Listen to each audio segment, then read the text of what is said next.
Hello friend, I'm Pat Boone.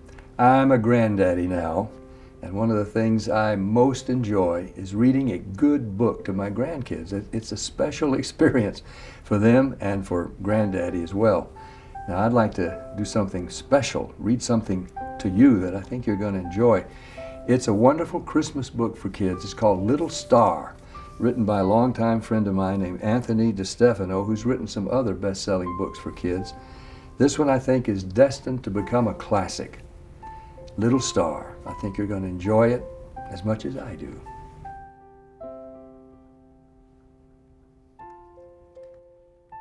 This is the story of the little star.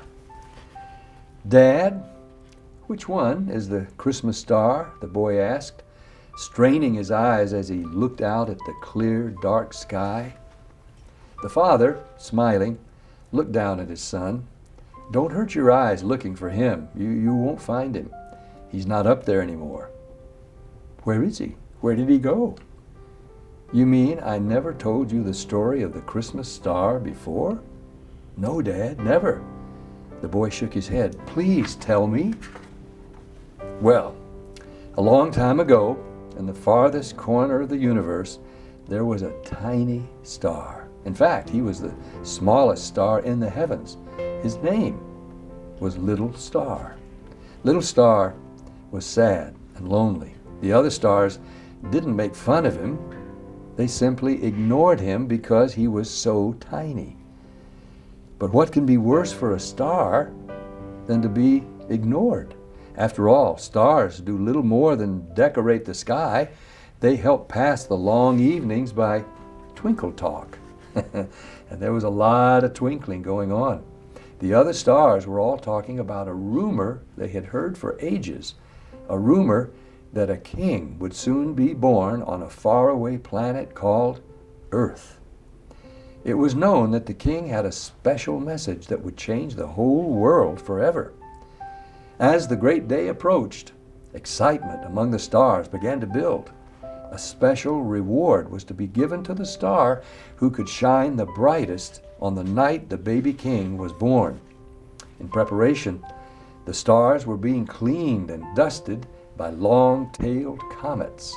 They made them twinkle and sparkle and give off a much stronger light, all except Little Star, who was being ignored again, despite his tears. Little Star was so sad that his points drooped. How could an undusted star have any chance of winning the reward? Finally, on the coldest night of the year, one of the stars yelled, "It's happening! It's happening! The king is going to be born!" Far below, in the small village of Bethlehem, Little Star could see two people, a woman sitting on a donkey and a man walking beside her. He watched as they searched for somewhere to rest. It was bitter cold, and Little Star felt sorry for them. Wherever they went, no one seemed to want them. People can be cruel too, he thought. At last, the man and woman located a place to stay. It was a shabby stable, but at least it gave them protection against the icy winds. This is a strange way for a king to be born, thought Little Star. Then, with only the silent stars as witnesses, the child was born. The mother wrapped the baby in a blanket and carefully placed him in a straw-filled manger. The baby's name was Jesus. "He can't be a king," one of the stars said. "Kings aren't born poor. We've been fooled." Feeling disappointed, many of the other stars agreed. But Little Star kept looking down at the baby. Suddenly, a thought came to him. "I think I understand," Little Star cried out. "The baby Jesus is a king. He's just little."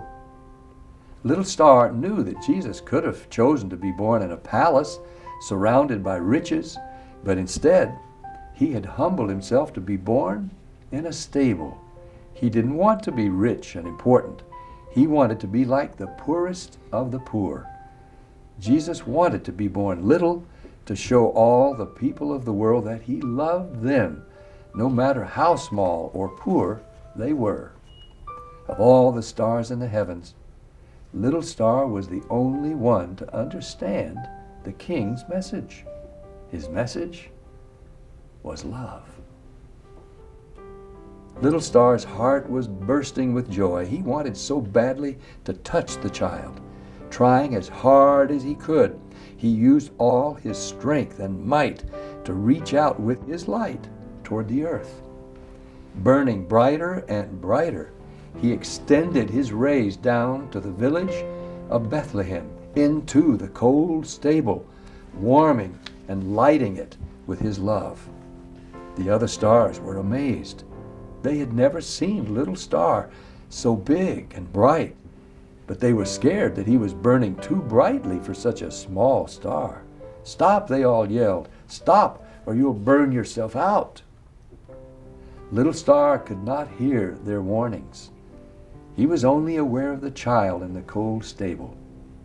All through the long, cold night, Little Star burned as brightly as he could so the baby Jesus could be warm.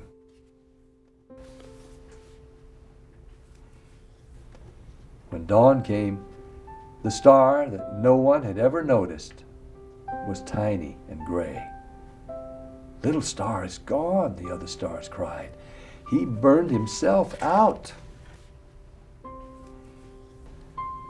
"Well, son," said the father, "that's the story of the Christmas star." "But he's gone." The boy felt very sad.